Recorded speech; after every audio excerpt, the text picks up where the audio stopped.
नमस्कार मित्रों, आपका स्वागत है न्यू राइज क्लासेस पर। आशा करते हैं आप सभी लोग अच्छे होंगे। आइए बात करते हैं पॉलिटी के जो प्रीवियस ईयर में क्वेश्चन पूछे गए, आइए उन पर चर्चा करते हैं।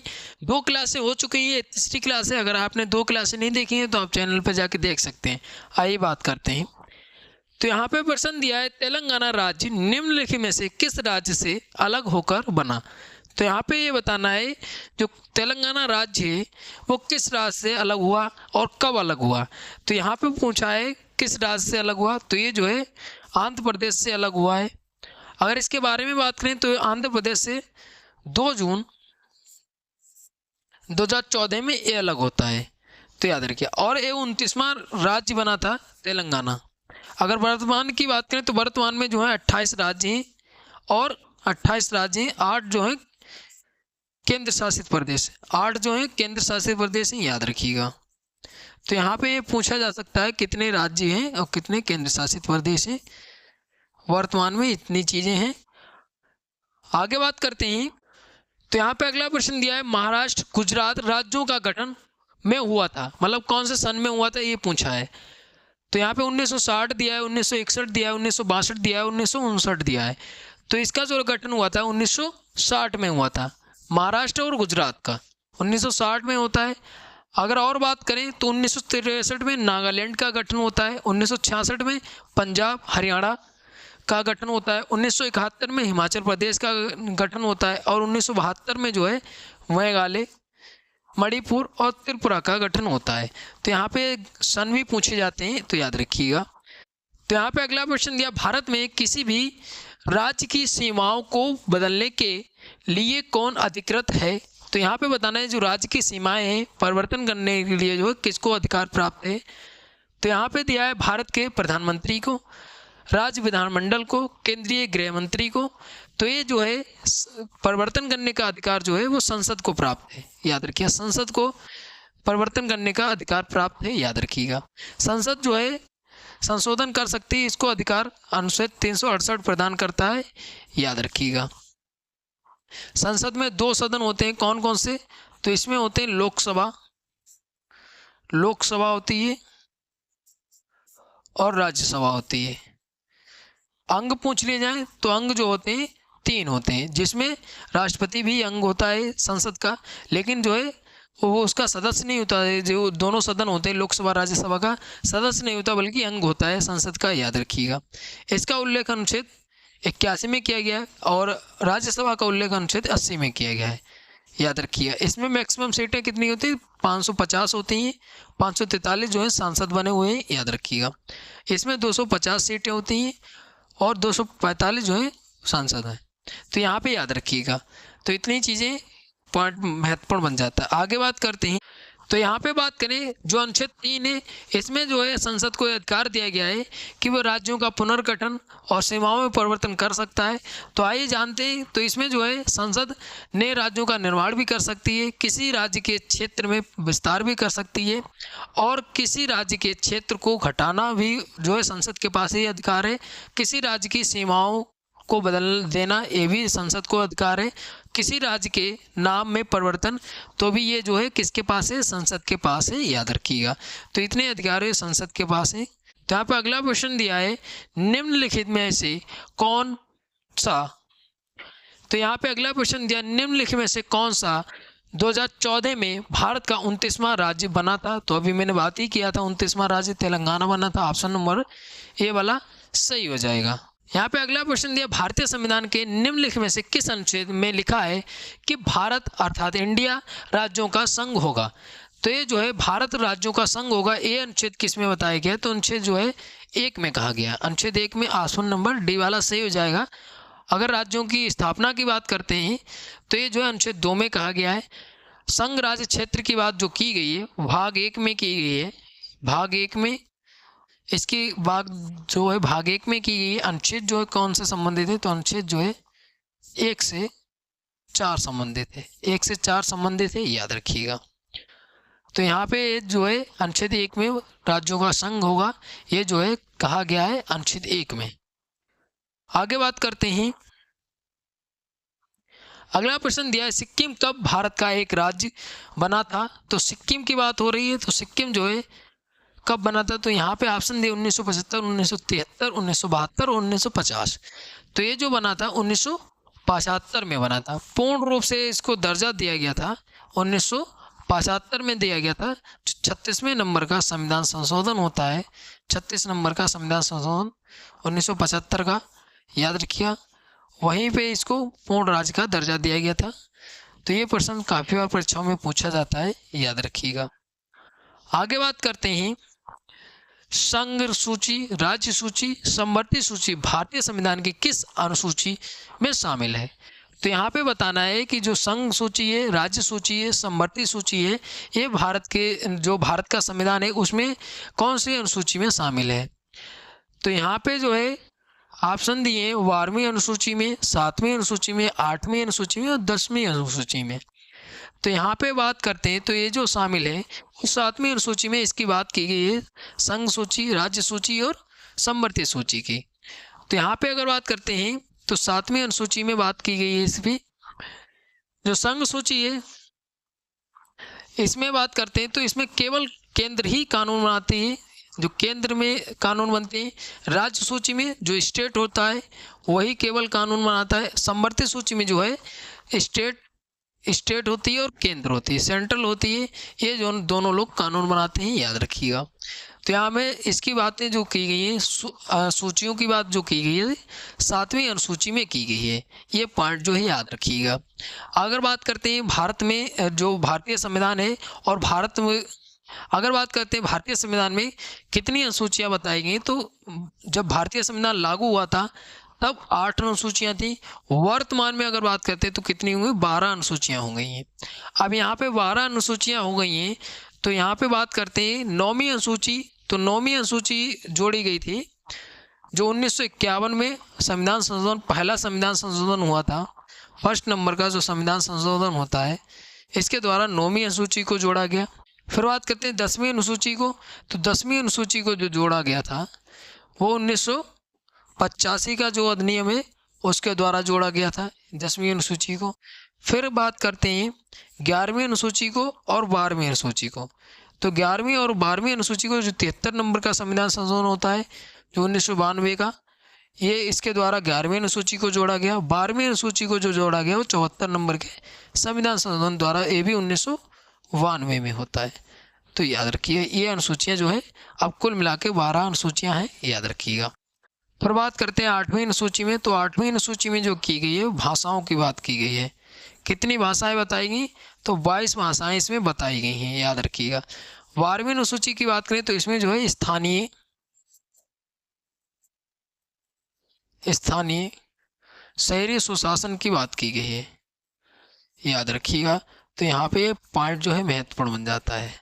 और 10वीं अनुसूची की बात करें तो 10वीं अनुसूची में जो बात की गई वो दल बदल की बात की गई है, दल बदल की बात की गई है, दल बदल की बात की गई है। तो याद रखिएगा। तो यहाँ पे अनुसूचियाँ महत्वपूर्ण बन जाती हैं। अगर संविधान में पूछ रहे हैं भाग कितने, तो 22 भाग हैं, 22 भाग हैं। और अगर पूछ लिया जाए अनुच्छेद कितने हैं, तो अनुच्छेद 395 अनुच्छेद हैं, याद रखिएगा। इनके भाग बना दिए वरना अनुच्छेद उतने ही हैं 395, याद रखिएगा। इतनी चीज़ें आपको महत्वपूर्ण बन जाती हैं। अगला प्रश्न दिया, भारतीय संविधान की निम्न में से किस अनुसूची में 22 भाषाओं का उल्लेख है। तो अभी भाषाओं की बात की है तो ये जो है 8वीं अनुसूची में 22 भाषाओं का उल्लेख है। आगे बात करते हैं तो यहाँ पे अगला प्रश्न दिया है, निम्नलिखित में से कौन सा विषय समवर्ती सूची के अंतर्गत आता है। तो यहाँ पे बताना है जो समवर्ती सूची के अंतर्गत कौन सा विषय आता है। तो यहाँ पे जो राइट आंसर हो जाएगा वो आंसर नंबर ए वाला सही हो जाएगा। 1 जो है वो समवर्ती सूची का विषय है, याद रखिएगा। अब यहाँ पे बात करते हैं पुलिस की, तो पुलिस राज्य सूची का विषय है, याद रखिएगा। अब यहाँ पे बात करते हैं कि जो समवर्ती सूची है, राज्य सूची है और जो है संघ सूची है, तो इसका उल्लेख जो है 7वीं अनुसूची में मिलता है। कहाँ पे मिलता है, 7वीं अनुसूची में मिलता है। तो ये पॉइंट जो है याद रखिएगा, आपको यहीं पे याद भी हो जाएगा। आगे बात करते हैं तो यहाँ पे अगला क्वेश्चन दिया है, वार्षिक वित्तीय विवरण जिसे बजट के भाग के रूप में प्रस्तुत किया जाता है भारतीय संविधान की किस अनुच्छेद के अंतर्गत आता है। तो यहाँ पे बताया गया है कि जो बजट है जो हर साल प्रस्तुत किया जाता है, इस बार बजट कब प्रस्तुत किया जाएगा, तो 1 फरवरी को प्रस्तुत किया जाएगा। 1 फरवरी को प्रस्तुत किया जाएगा, याद रखिए। कौन प्रस्तुत करेगा, तो वित्त मंत्री। वित्त मंत्री प्रस्तुत करते हैं। वित्त मंत्री कौन है वर्तमान में, तो निर्मला सीतारमन जी है, याद रखिएगा। तो ये जो है, और सबसे महत्वपूर्ण जो पॉइंट बन जाता है, ये 8वां बजट पेश करेंगे अपने जो शासनकाल में।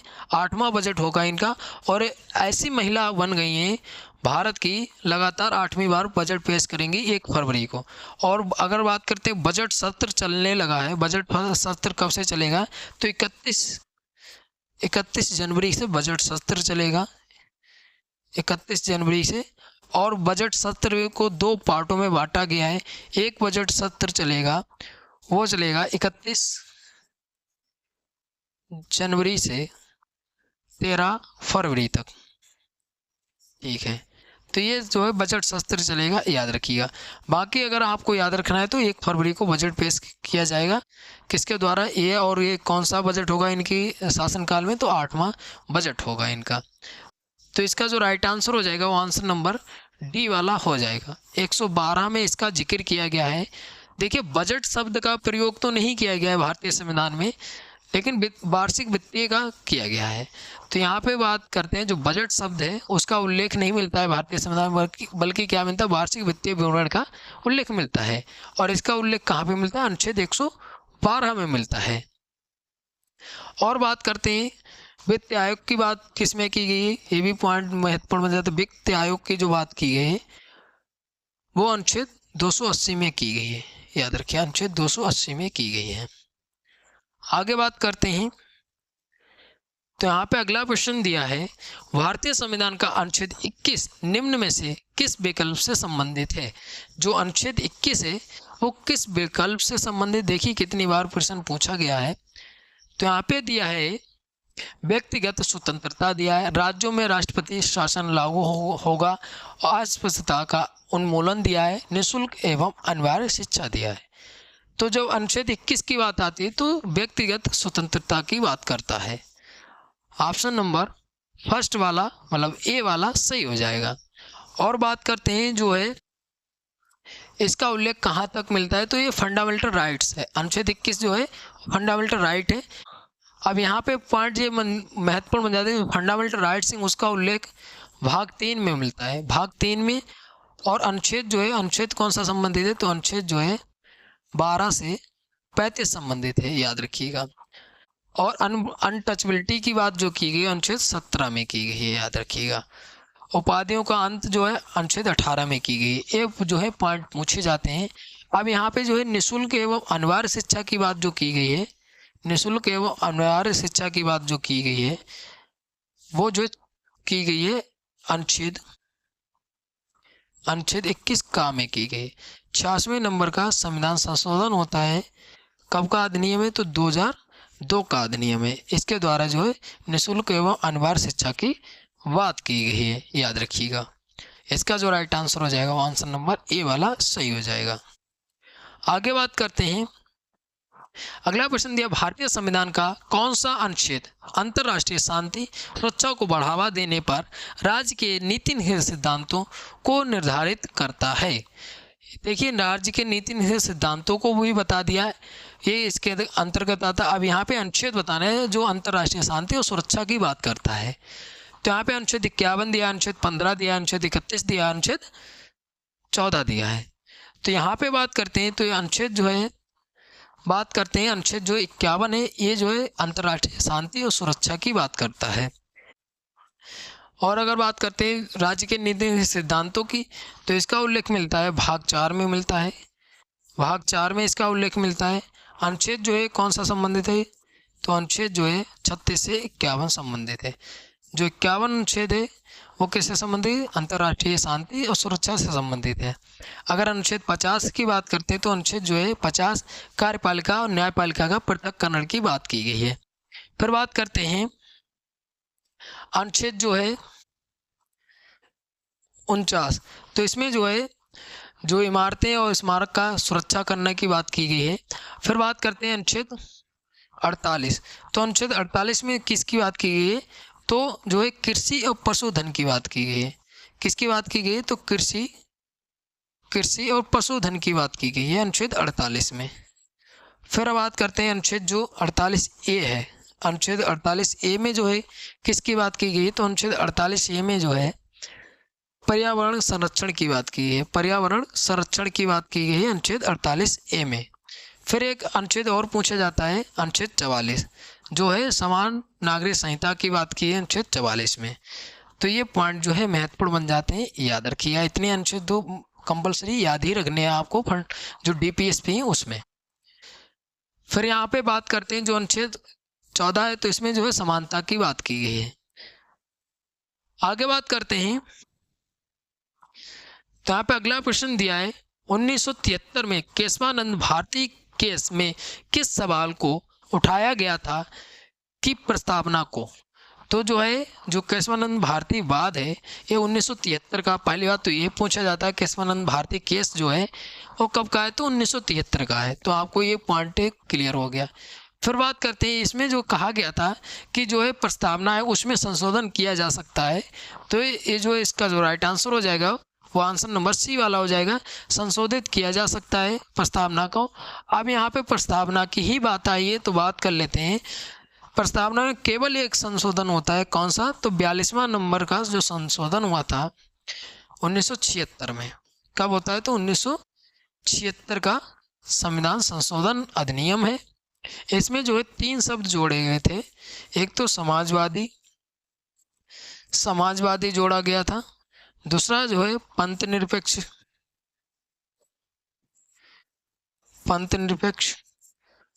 और तीसरा जो है वो कौन सा?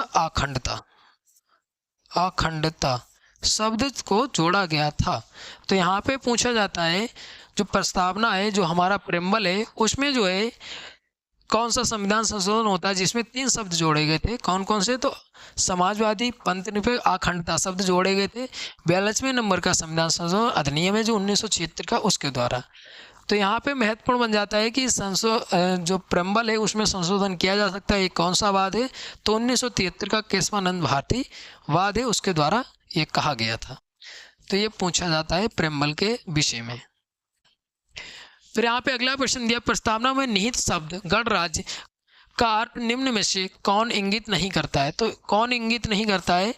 तो यहाँ पे जो राइट आंसर हो जाएगा वो आंसर नंबर D वाला हो जाएगा। देश के सर्वोच्च पद पर जहाँ राष्ट्र अध्यक्ष एक वंशानुगत राजा होता है, नहीं, वंशानुगत राजा नहीं होगा बल्कि मतदान से चुना जाता है जनता द्वारा।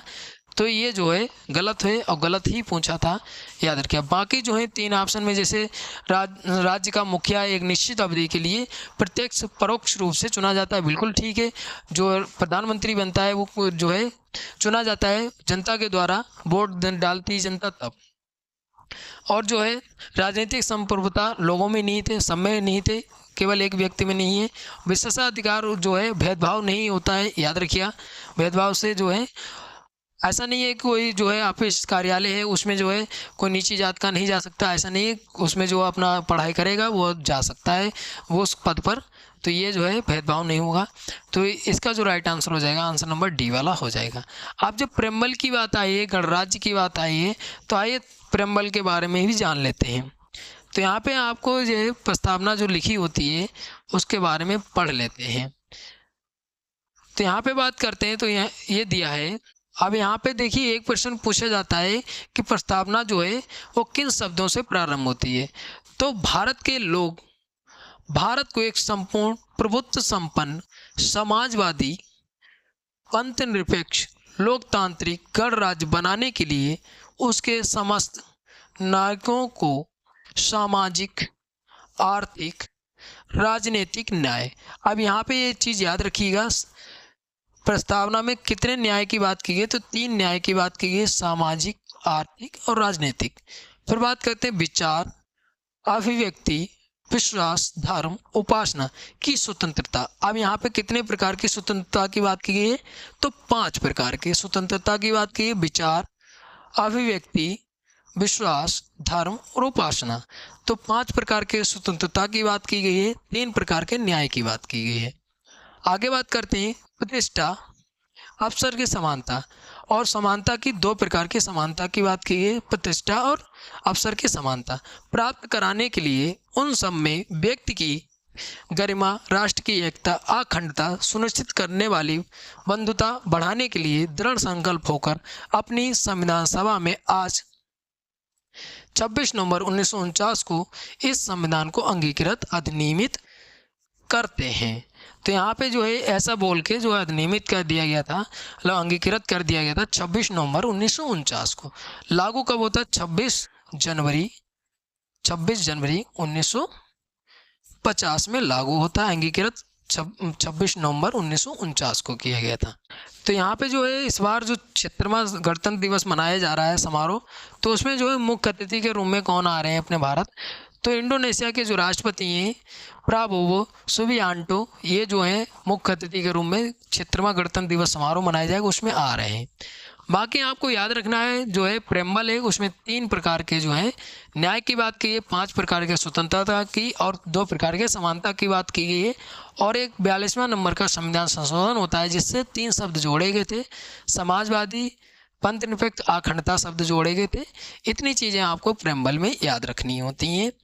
तो यहाँ पे जितनी भी महत्वपूर्ण पॉइंट बन सकते थे यहाँ पे चर्चा किया है। आज की क्लास यहाँ पे ख़त्म होती है। मिलते हैं अगली वीडियो में, तब तक के लिए धन्यवाद।